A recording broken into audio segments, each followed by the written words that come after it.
Chơi chơi game chơi bây giờ không được con cái đặt ở dưới bờ này là nào đó thì cái ba nhưng mà đặt xong là hắn là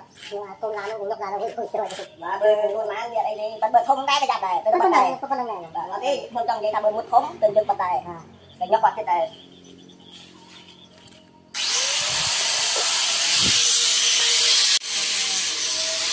bơi nó bơi vậy đó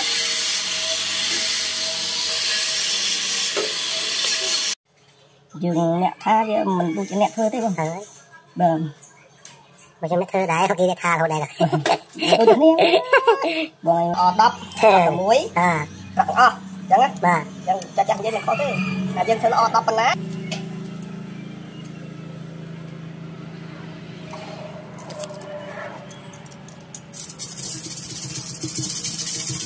mà tên ly là mấy tiết như cái người bên chân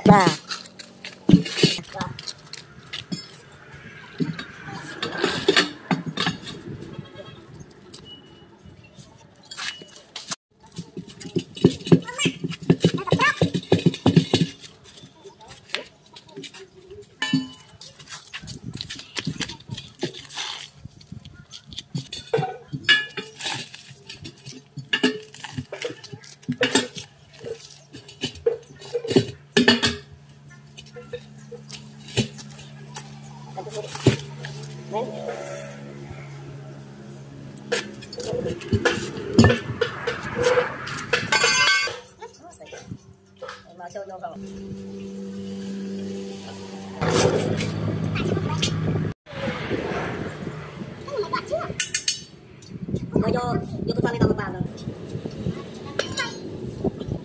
tao muốn ái chồng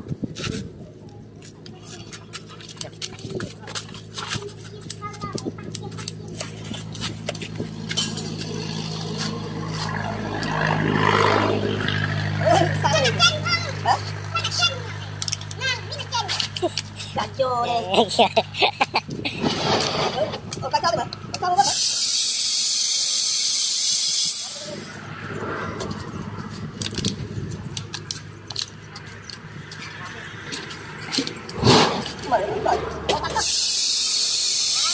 trong mặt hai cái gì tôi lột lấy phun lo mà từ trước mới tới mới cái bánh mới quý gì đưa ra mình